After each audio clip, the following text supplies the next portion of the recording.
Bismillahirrahmanirrahim.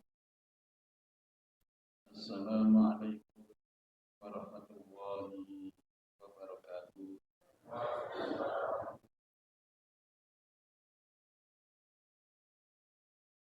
Alhamdulillahirabbil alamin. Wassalatu wassalamu ala Rasulillah Muhammadin wa ala alihi wa sahbihi wa mawala. Asyhadu an la ilaha illallah wahdahu la syarika lah wa asyhadu anna Muhammadan abduhu wa rasuluh. La nabiyya ba'da. Qala Allah Ta'ala fil Qur'anil Karim. A'udzu billahi minasy syaithanir rajim. Ya ayyuhalladzina amanu taqullaha haqqa tuqatih wa la tamutunna illa wa antum muslimun. Wa qala Rasulullah sallallahu alaihi wasallam, kullukum tadkhuluna al-jannata illa man aba. Qalu wa man ya'ba ya Rasulullah? Qala man ata'ani dakhala al-jannata wa man 'asani faqad aba. Ma'asyiral muslimin, para hadirin, para hadirat, khusus para tokoh masyarakat, beliau bapak para desa, kepala dusun, dan semua yang tidak bisa saya sebut satu. Alhamdulillah, kita bersama memuji Allah Subhanahu wa taala. Kita bersama bersyukur kepadanya dan yang atas karunia-Nya pada malam yang berbahagia ini kita bisa dikumpulkan di tempat terbaik di salah satu dari rumah-rumah Allah Subhanahu wa taala untuk bersama kita membaca firman-firman Allah Subhanahu wa taala dan untuk bersama kita membaca wasiat Rasulullah Muhammad sallallahu alaihi wasallam. Salawat dan salam semoga tetap tercurahkan kepada suri teladan kita, kepada uswah dan panutan kita, baginda Rasulullah sallallahu alaihi wasallam, kepada para sahabat-sahabatnya yang mulia radhiyallahu anhum, kepada para keluarga Rasulullah sallallahu alaihi wasallam, dan kepada seluruh kaum muslimin, kaum muslimah, para pengikut Rasulullah sallallahu alaihi wasallam sampai akhir zaman nanti. Ma'asyiral muslimin, para hadirin, para hadirat yang dimuliakan Allah Subhanahu wa taala, ketahuilah bahwa nikmat yang dikaruniakan Allah Subhanahu wa taala adalah sangat banyak. Dan akan banyaknya nikmat-nikmat Allah Subhanahu wa taala yang dikaruniakan kepada kita, maka kita tidak mungkin bisa menghitungnya. Maka Allah Subhanahu wa taala di dalam surat An-Nahl menghabarkan kepada kita, wa in ta'uddu ni'matallahi la tuhsuha, dan jika kita menghitung nikmat-nikmat Allah Subhanahu wa taala yang dikaruniakan kepada kita, maka la tuhsuha, pasti tidak mungkin bisa kita menghitungnya, jumlahnya, nilainya. Ma'asyiral muslimin, salah seorang mantan Menteri BUMN yang kita kenal dengan nama Dahlan Iskan, pemilik Jawa Pos Group. Sekali waktu beliau datang ke negeri Cina untuk berobat karena terjadinya kerusakan pembuluh darah yang beliau miliki dan panjangnya hanya 50 cm. Maka beliau bertanya kepada dokternya, dokter di Cina sana, berapa biaya yang harus dia bayar untuk kerusakan pembuluh darah yang hanya 50 cm. Maka sang dokter menjawab dengan perkiraan rupiah sekitar 500 juta atau setengah miliar. Nominal yang kalau bukan dengan BPJS tidak mungkin kita bisa membayar. Cerita belum titik. Kemudian beliau menceritakan kepada kita, padahal panjang pembuluh darah masing-masing kita.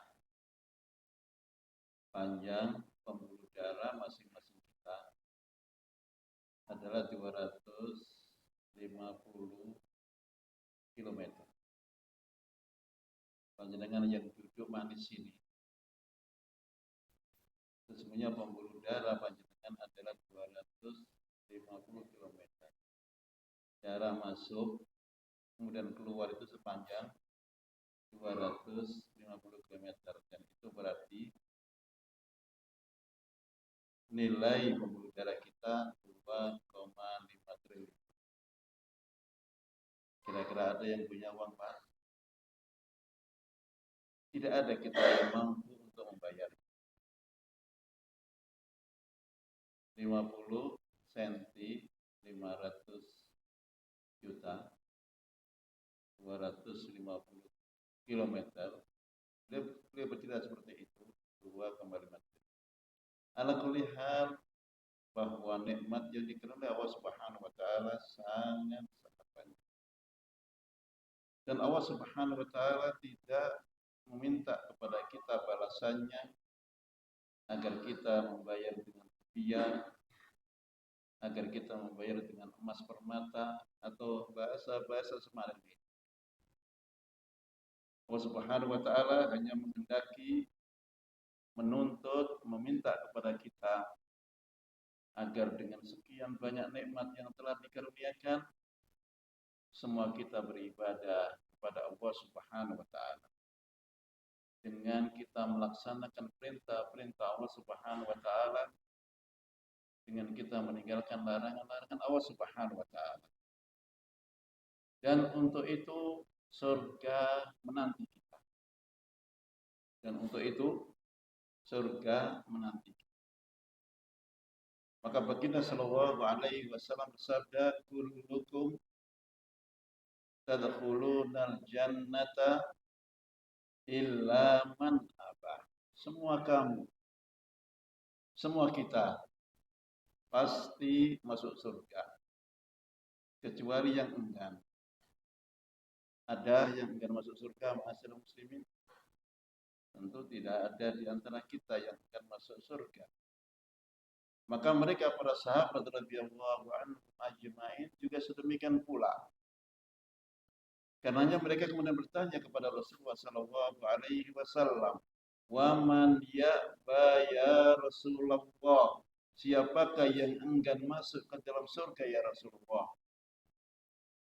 Siapa yang enggan masuk ke dalam surga? Maka baginda sallallahu alaihi wasallam menjawab, "Man ata'ani dakhalal jannata wa man 'asani faqad aba."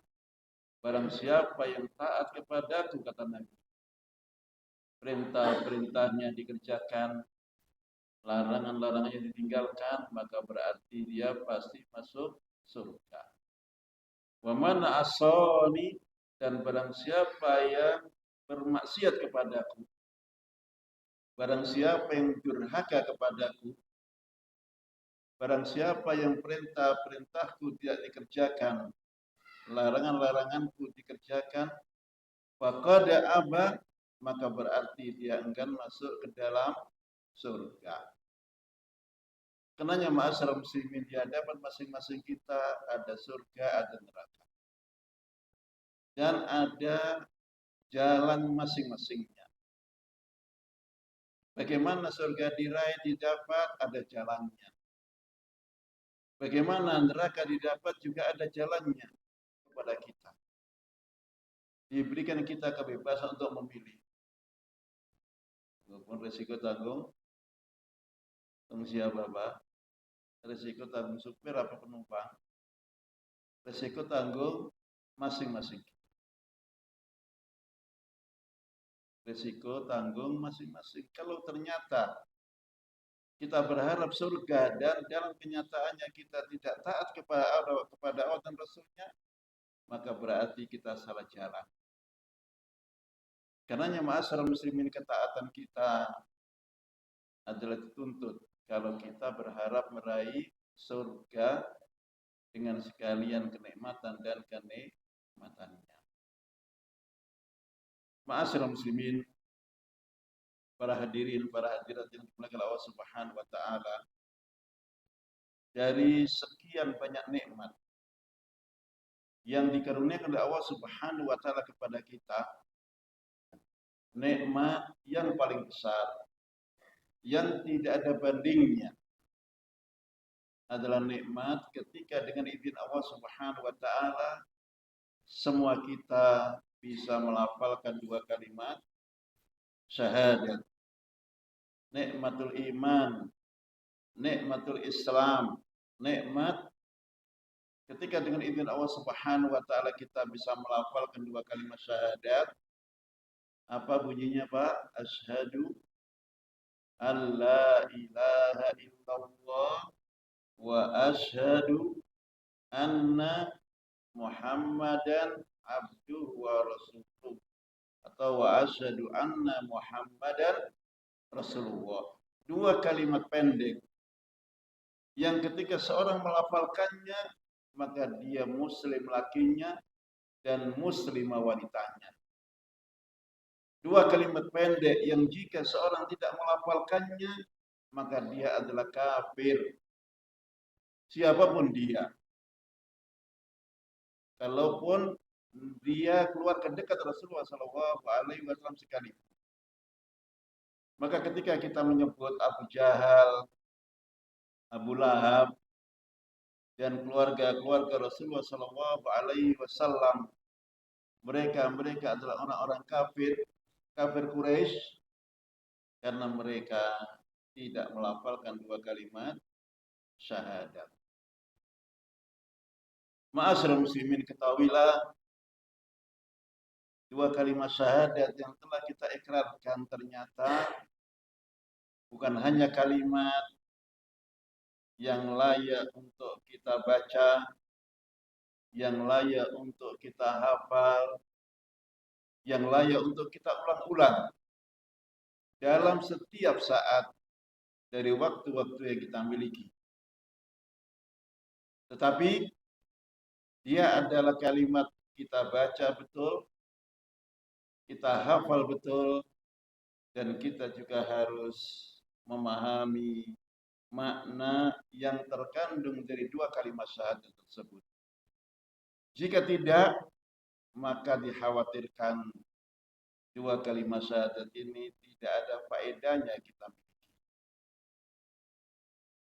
Ma'asyiral muslimin, salah seorang bertanya kepada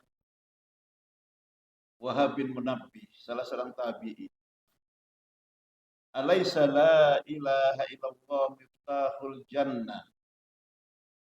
Bukankah la ilaha illallah adalah kunci surga? Dan la ilaha illallah adalah separuh dari dua kalimat syahadat. Maka sang ustaz menjawab, benar bahwa la ilaha illallah adalah miftahul jannah, adalah kunci surga. Walakin ma min miftahin illa walahu asnan. Tetapi tidak siapapun kita yang punya kunci kecuali kunci itu bergigi. Jika engkau datang dengan kunci yang bergigi, maka pintu surga akan dibuka. Dan jika engkau bawa kunci yang tidak bergigi, maka lam yuftah laka. Saya surga tidak bakal bisa dibuka. Dan gigi dari kunci tersebut adalah syurutuha, syarat-syaratnya. Ma'asyiral muslimin, ada 7 syarat yang harus kita hadirkan jika kita berharap 2 kalimat syahadat kita adalah benar-benar sesuai yang diharapkan oleh Allah dan Rasulnya sallallahu alaihi wasallam. Ada 7 syarat yang harus kita pahami, yang harus kita amalkan jika 2 kalimat syahadat yang telah kita ikrarkan ini benar-benar sesuai dengan yang dikehendaki oleh Allah dan Rasulnya sallallahu alaihi wasallam. Dan 7 itu kita akan bahas satu saja di antaranya. 7 itu yang pertama dan yang paling utama adalah al-ilmu bimaknaha. Masing-masing kita memahami makna dari 2 kalimat syahadat tersebut. Tentu setelah memahami kemudian kita amalkan. Setelah kita pahami kemudian kita bersama-sama mengamalkan apa yang telah kita pahami tersebut. Karenanya ma'asyiral muslimin, dalam beberapa menit ke depan kita ingin menyampaikan perkara ini. Perkara yang barangkali sepertinya ringan, tetapi ternyata tidak sedikit di antara kita yang belum memahaminya. Atau jika kita memahaminya, kebanyakannya adalah memahami yang keliru. Memahami tidak sebagaimana apa yang semestinya. Ma'asyiral muslimin, karenanya 2 kalimat syahadat yang telah kita ikrarkan dan dia adalah nikmat yang tidak diberikan oleh Allah Subhanahu wa taala kecuali kepada mereka yang dikehendaki, dan termasuk mereka adalah kita yang tinggal di dusun ini, yang tinggal di desa ini, dusun Puluhan, desa Ketep ini, tempat yang sangat jauh dari diutusnya Rasulullah sallallahu alaihi wasallam. Tidak kurang 10.000 kilo jarak antara kita dengan tempat diutusnya Rasulullah sallallahu alaihi wasallam. Tidak kurang 1.400 tahun masa hidup kita dengan masa diwafatkannya Rasulullah sallallahu alaihi wasallam. Dan kita tidak bertemu dengan Rasulullah sallallahu alaihi wasallam. Tidak juga bertemu dengan para sahabat-sahabatnya. Tidak pernah bertemu dengan para tabi'in. Tidak juga para tabi'ut tabi'in. Bahkan kita tidak pernah bertemu dengan imam kita yang 4. Al-Imam Asy-Syafi'i, Al-Imam Ahmad, Al-Imam Malik, Al-Imam Abu Hanifah. Tidak pernah kita mengenal masing-masing mereka. Bahkan kita pun tidak pernah mengenal nama 9 wali yang kita kenal namanya. Tidak pernah kita kenal mereka. Yang wali Imam Bonjol, Sunan Kudus dan sunan-sunan yang lain. Kita tidak pernah ketemu dengan mereka. Tapi dengan izin Allah Subhanahu wa taala, kita termasuk di antara mereka para hamba-hambanya yang terpilih. Terpilih apa? Terpilih melafalkan 2 kalimat syahadat. Padahal paman Rasulullah sallallahu alaihi wasallam, Abu Jahal, Abu Lahab, Abu Talib, dan yang lainnya hidup bersama Rasulullah sallallahu alaihi wasallam mendengar langsung dakwanya Rasulullah Shallallahu Alaihi Wasallam, mengenal pribadi Rasulullah melebihi daripada kenalnya mereka dengan anak-anaknya. Dan ternyata hidayah tidak sampai kepada mereka. Maka ketika Rasulullah Shallallahu Alaihi Wasallam tidak bisa menjadikan sebab masuknya Islam pamanda tercintanya Abu Talib, padahal beliau sudah mendakwainya, sudah selalu mengajarkannya, bahkan ketika menjelang wafatnya beliau duduk di sampingnya, membisikkan kalimat tahlil, kalimat la ilaha illallah. Wahai pamanku, ucapkan kalimat la ilaha illallah. Satu kalimat yang aku akan bisa jadikan sebagai penolongmu nanti ketika bertemu dengan Allah Subhanahu wa taala. Dan ternyata Allah Subhanahu wa taala tidak berkata. Anda tercinta Rasulullah sallallahu alaihi wasallam meninggal dalam keadaan apa? Dalam keadaan kafir. Maka ma'asyiral muslimin, para hadirin yang dimuliakan Allah Subhanahu wa taala. Ketika Rasulullah sallallahu alaihi wasallam bersedih atas apa yang terjadi, seorang yang dicintainya, yang menemaninya dalam dakwah, yang menemaninya dalam hidup, dan ternyata meninggal dalam keadaan kafir, maka Allah Subhanahu wa taala menghiburnya. Allah Subhanahu wa taala mengingatkannya dengan firman-Nya, "Qul innaka la tahdi man ahbabta walakinallaha yahdi man yasha."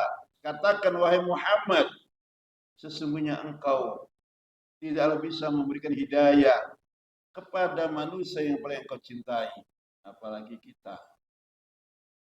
Bahkan Rasulullah tidak bisa memberikan hidayah kepada manusia yang paling dicintainya, dan dia adalah Abu Talib.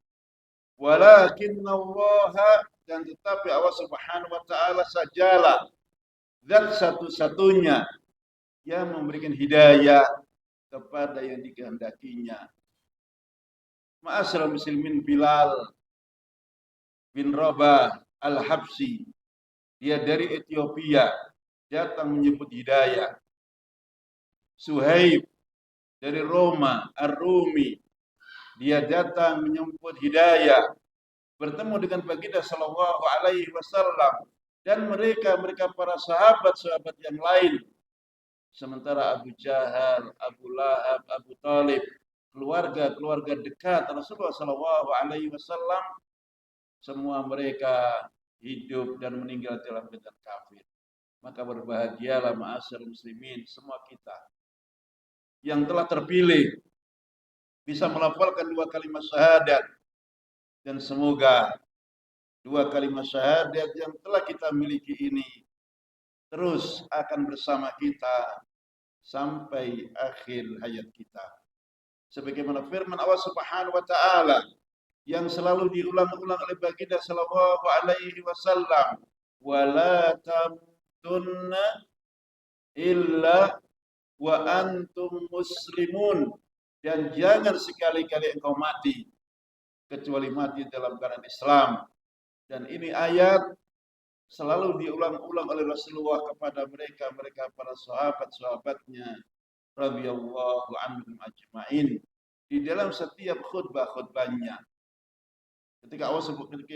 Ketika baginda sallallahu alaihi wasallam selalu membacakan kepada mereka firman Allah Subhanahu wa taala, ya ayyuhalladzina amanu ittaqullaha haqqa tuqatih wa la tamutunna illa wa antum muslimun. Wahai orang-orang yang beriman, bertakwalah semua kamu kepada Allah Subhanahu wa taala. Wa la tamutunna, dan jangan sekali-kali engkau mati illa wa antum muslimun, kecuali engkau mati dalam keadaan membawa dua kalimat syahadat. Ma'asyiral muslimin, dua kalimat syahadat yang telah kita ikrarkan. Syahadat yang pertama berbunyi Asyhadu an la ilaha illallah. Asyhadu, saya bersaksi, an la ilaha, bahwa tidak ada sesembahan yang berhak diibadahi illallah, kecuali Allah Subhanahu wa taala. Dan syahadat kita yang kedua, wa asyhadu, dan saya bersaksi, anna, bahwasanya Muhammad adalah abduhu wa rasuluhu, hamba Allah dan rasulnya. Atau Muhammad adalah Rasulullah dan Rasul Allah Subhanahu wa taala. Ma'asal muslimin, ketika kita melafalkan syahadat yang pertama, maka di sana ada dua rukun yang harus kita hadirkan. Sebagaimana ketika kita melafalkan syahadat yang kedua, maka di sana ada dua rukun yang harus kita hadirkan. Adapun rukun yang pertama yang berhubungan dengan syahadat yang pertama kita, bahwa ketika kita telah melafalkan asyhadu an la ilaha illallah, rukun yang pertama kita harus meniadakan sesembahan selain Allah Subhanahu wa taala. Dan rukun yang kedua kita harus pastikan, tetapkan bahwa sesembahan yang kita ibadahi hanyalah satu, dan dialah Allah Subhanahu wa taala. Muslimin, firman Allah Subhanahu wa taala yang menjelaskan kepada kita akan kesamaan firman-Nya dengan kalimat la ilaha illallah adalah sebagaimana yang ada dalam surah Al-Baqarah ayat yang ke-256.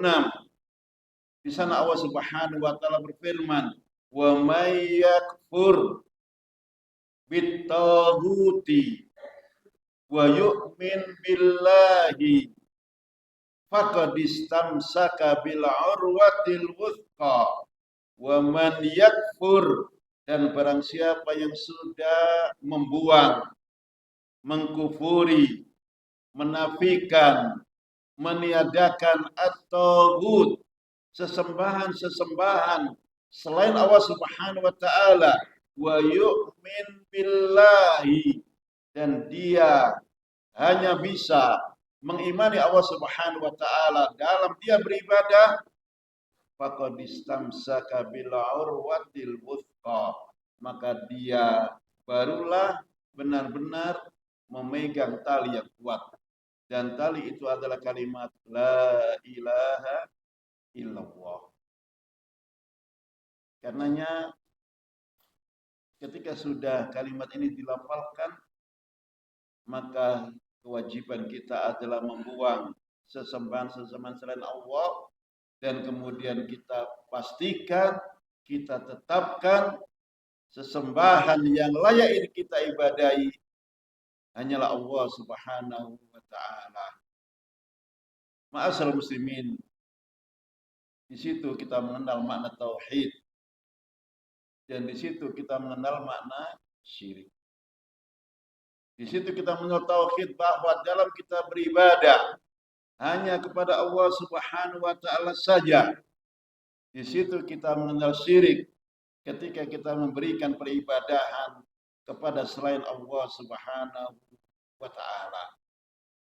Ma'asal muslimin, karenanya kalau ada di antara kita yang sudah melafalkan syahadat yang pertama, yang sudah sering mengucapkan kalimat tahlil la ilaha illallah, dan ternyata kita masih mengakui adanya sesembahan selain Allah Subhanahu wa taala, kita masih memberikan sebagian peribadahan kita kepada selain Allah Subhanahu wa taala, maka tentu pemahaman kita butuh untuk kita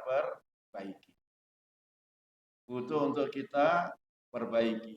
Karena apa? Karena pemahaman kita itu tidak sesuai dengan kalimat yang telah kita ikrarkan, la ilaha illallah.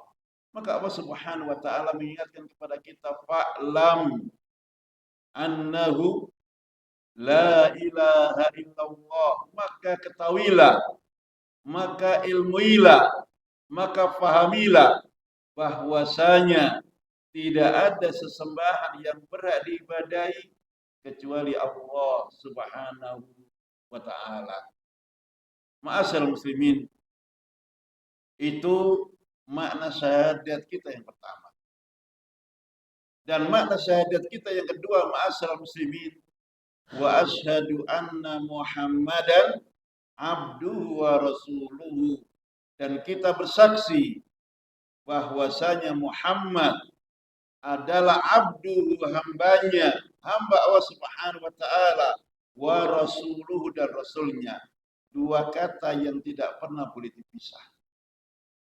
Bahwa dia Muhammad adalah hamba Allah. Dia adalah hamba Allah. Dia adalah manusia sebagaimana kita manusia ini.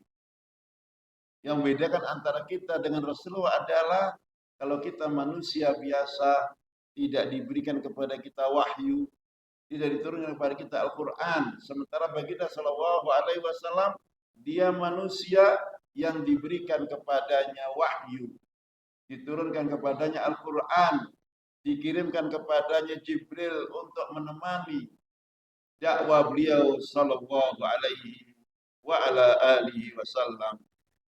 Ma'asyiral muslimin, bahwa baginda Sallallahu Alaihi Wasallam adalah manusia seperti kita. Allah Subhanahu wa taala berfirman dalam surah Al-Kahfi, "Qul innama ana basyarun mithlukum yuha." Katakan wahai Muhammad, sesungguhnya aku adalah manusia seperti kamu semuanya. Basyarun mislukum, seperti kamu. Yang membedakannya adalah wahyu yang diwahyukan kepadanya. Kalau kita manusia tanpa wahyu, baginda Sallallahu Alaihi Wasallam manusia yang diberikan wahyu kepadanya, diturunkan kepadanya Al-Quran Karim, dikirimkan kepadanya Jibril untuk menemani dakwah beliau Sallallahu Alaihi wa ala alihi wasallam. Karena Nabi adalah hamba Allah, Nabi adalah manusia biasa, tidak boleh kita mengangkatnya sebagaimana Tuhan-Tuhan yang lain. Maka ma'asyiral muslimin, baginda Sallallahu Alaihi Wasallam mengingatkan kepada kita para umatnya, la tatruni kama atratin nasara ibna Maryam. Jangan engkau angkat aku, mengangkat aku, mengangkat derajatku lebih dari semestinya, sebagaimana orang-orang Nasara mengangkat Isa ibnu Maryam ketika mereka menjadikan Isa ibnu Allah, anak Allah Subhanahu wa taala. Dan itu berarti mengangkat Isa sebagaimana derajat bapaknya, yaitu Sang Khalik. Dan itu berarti melebih-lebihkan Isa lebih daripada semestinya.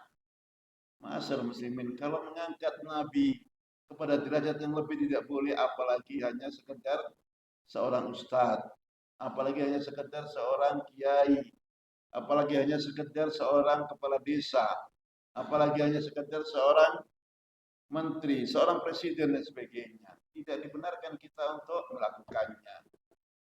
Ma'asyiral muslimin, para hadirin, para hadirat yang dimuliakan Allah Subhanahu wa taala, barangkali panjenengan pernah mendengar kisah Isra Mi'rajnya Rasulullah sallallahu alaihi wasallam.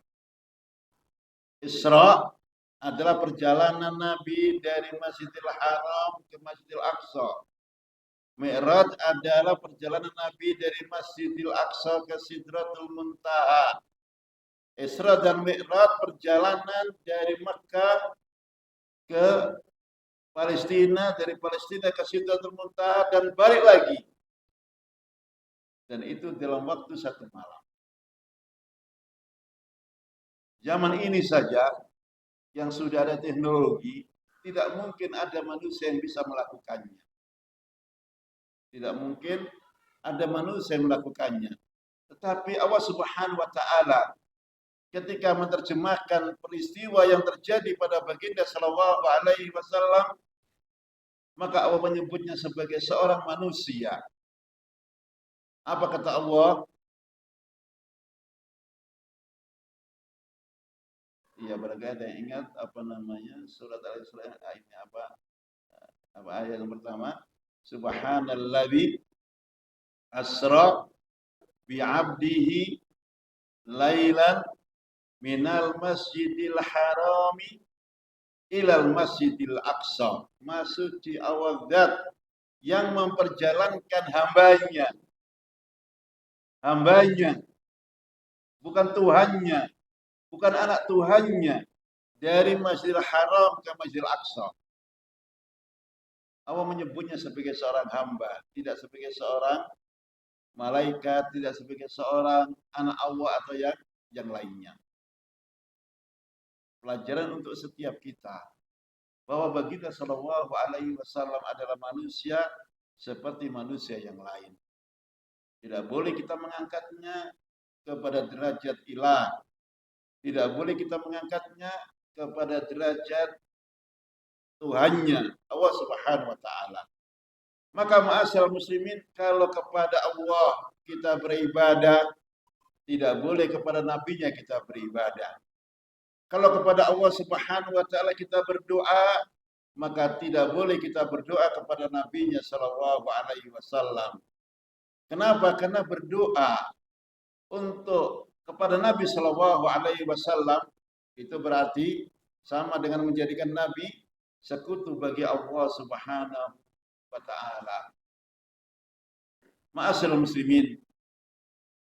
Kemudian selain kita meyakini bahwa Muhammad adalah hamba Allah Subhanahu wa taala, yang kedua kita meyakini bahwa Muhammad adalah Rasul Allah Subhanahu wa taala. Tempat kita memahami agama. Tempat kita memahami apa yang diperintahkan oleh Allah Subhanahu wa taala dan apa yang diperintahkan dan dilarang oleh Allah Subhanahu wa taala. Semuanya kita pahami sebagaimana yang difahamkan kepada kita oleh baginda Rasulullah sallallahu alaihi wasallam. Ma'asyiral muslimin, Allah Subhanahu wa taala memerintahkan kita untuk salat. Bagaimana kita salat? Maka nabinya menjelaskannya. Allah Subhanahu wa taala memerintahkan kepada kita agar kita menunaikan zakat. Bagaimana menunaikannya? Kita mendapatkan pelajarannya dari baginda sallallahu alaihi wa ala alihi wasallam. Muslimin, karena dia adalah Rasul Allah, maka kita ikuti. Karena dia Rasul Allah, maka kita akan jadikan bagaimana kita memahami agama ini sesuai dengan yang dipahamkan oleh baginda sallallahu alaihi wa ala alihi wasallam. Ma'asyiral muslimin, para ulama menjelaskan inti dari syahadat kita yang pertama adalah at-tauhid. Beribadah hanya untuk Allah, beribadah hanya kepada Allah Subhanahu wa taala. Dan inti syahadat kita yang kedua adalah al-ittiba, mengikut, mensuri taladani baginda sallallahu alaihi wasallam. Ma'asyiral muslimin, dan dua hal ini para ulama menyebutnya sebagai surut as-syahadataini. Surut dua kalimat syahadat atau surutul ibadah.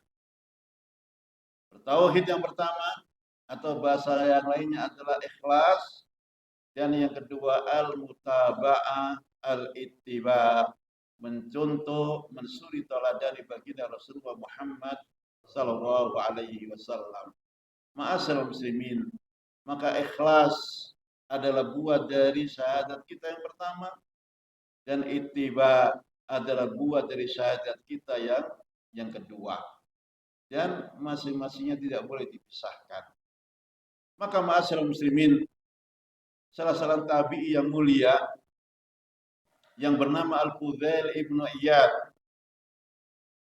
ketika seorang bertanya akan makna firman Allah Subhanahu wa taala yang ada pada surat Al-Mulk, Tabarakalladzi biyadihil mulku wa huwa ala kulli syai'in qadir, alladzi khalaqal mauta wal hayata liyabluwakum ayyukum ahsanu amala. Maha suci Allah Zat yang di tangannya segala kekuasaan terjadi. Allazi khalaqal mauta wal hayata. Dia adalah zat yang menciptakan mati dan hidup. Apa tujuannya? Liyabluwakum ayyukum ahsanu amala. Untuk menguji kamu. Siapa di antara kamu yang paling baik amalnya? Ma'asyiral muslimin, seorang bertanya kepada Al-Fudail Ibnu Iyad, dan dia adalah ulamanya tabi'i. Dia bertanya, apa pertanyaannya? Ya Aba Ali, man ahsanuna amalan? Wahai Abu Ali, siapakah yang paling baik di antara kita amalnya? Siapakah yang paling baik di antara kita amalnya? Maka beliau menjawab, akhlasahu wa aswabahu. Yang paling baik amalnya adalah yang paling ikhlas dan yang paling benar. Yang paling ikhlas artinya adalah yang paling lillahi ta'ala dalam seluruh amal yang dilakukannya. Dan yang paling benar adalah yang menurut, mencontoh, mensuri taladani baginda sallallahu alaihi wa ala alihi wasallam. Kemudian beliau menutup nasihatnya dengan kalimat pendek. Silahkan dihafal dengan baik. Kata beliau, innal amala idza kana khalisan wa lam yakun sawaban la yuqbal. Sesungguhnya amal ibadah kita, kalaulah sudah ikhlas lillahi ta'ala, tetapi belum mencontoh Rasulullah sallallahu alaihi wasallam, la yuqbal, belum diterima. Sebagaimana sabda baginda sallallahu alaihi wasallam, man amila amalan laisa alaihi amruna fa huwa raddun. Barang siapa yang beramal, yang beribadah, yang tidak mencontoh baginda sallallahu alaihi wasallam, maka tertolak amal ibadahnya. Sebaliknya, wa innal amala idza kana sawaban wa lam yakun khalisan lam yuqbal.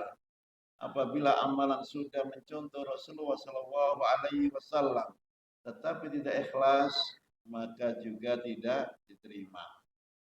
Maka ikhlas dan mencontoh Rasulullah adalah dua kata yang tidak pernah boleh dipisah. Kalau seorang di dalam beribadah berharap diterima oleh Allah Subhanahu wa taala ibadahnya. Ma'asyiral muslimin, itu barangkali sedikit kalimat yang bisa tersampaikan. Semoga bermanfaat, dan pada kesempatan menit-menit terakhir ini kita mohon kepada Allah Subhanahu wa taala semoga rencana kegiatan pipanisasi di dusun kita ini diberikan kemudahan oleh Allah Subhanahu wa taala, pelaksananya di besok hari dan tidak ada aral yang menghalanginya dari awal sampai akhirnya.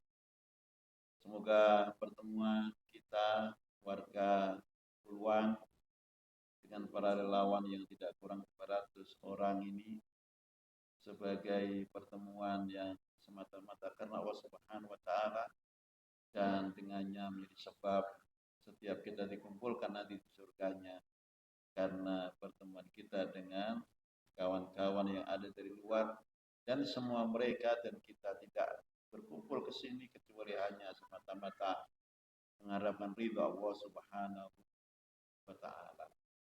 Demikian ma'asyiral muslimin sedikit yang bisa tersampaikan. Kalau ada salah, khilaf, mohon dimaafkan. Wa akhiru da'wana alhamdulillahi rabbil alamin. Wassalamualaikum warahmatullahi wabarakatuh.